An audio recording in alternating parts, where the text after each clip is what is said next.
Okay, now we're going to look at how to use parameter controls to create sets. Okay.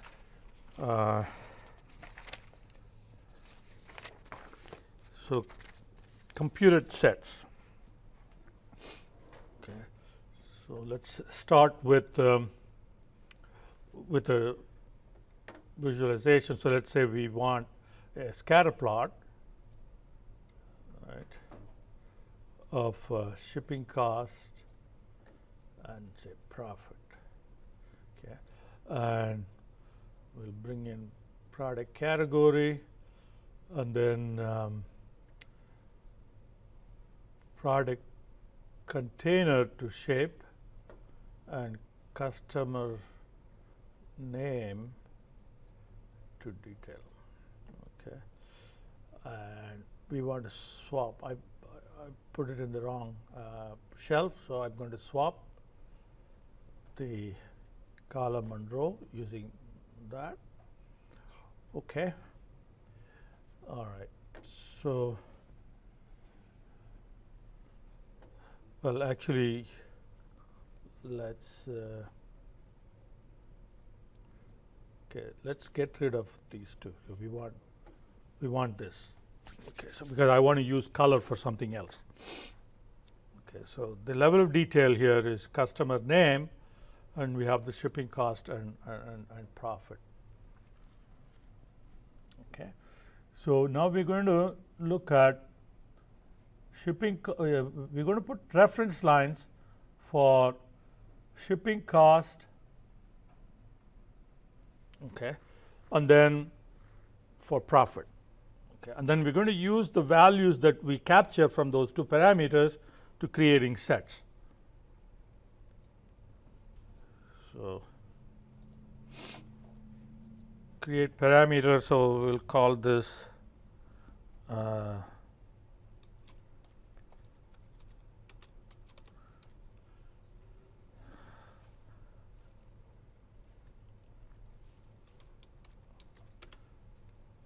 okay, select shipping cost, and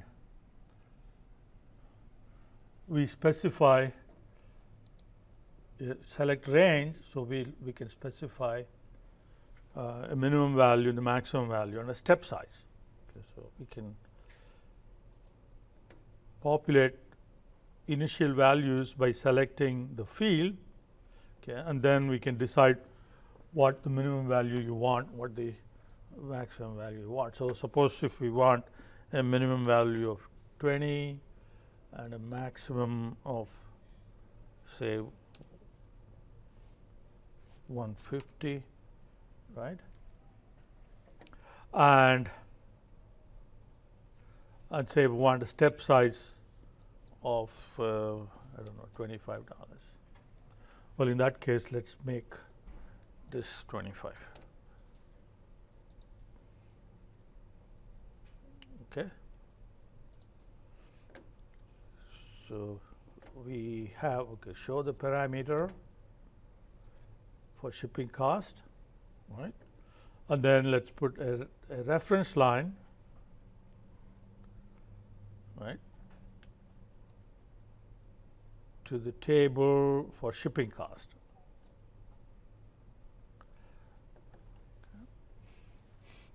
Now the value, okay, so the value parameter should be select shipping cost parameter. So that will be the value at which the reference line will be set. Okay, and we'll say none. We don't want any labels, right? So now we have a reference line right there. So if you increase or decrease the reference line, so then it's going to go like that. Okay. All right. Next, we need another parameter for select profit. Okay, Again, we're going to give a range. All right. Now, actually, populating with the field is not going to be very helpful because it's going to populate the actual value and not aggregate it. But if you can look at the scale here, that will give you an idea as to what the minimum value you want and what the maximum value you want. So, let us say minus 15,000 to positive 15,000.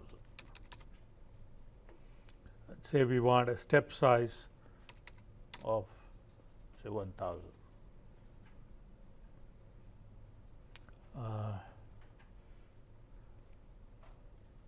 Okay. Now, let us go ahead and put a reference line again. Okay, this time for profit.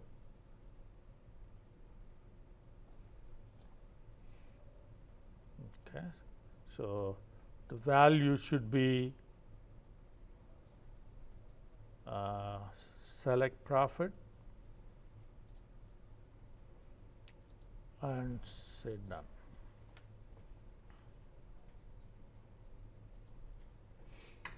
Okay, so now we need to make sure that select profit is made visible.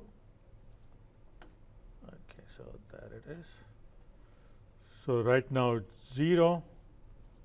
If we go back down, then back up. Okay.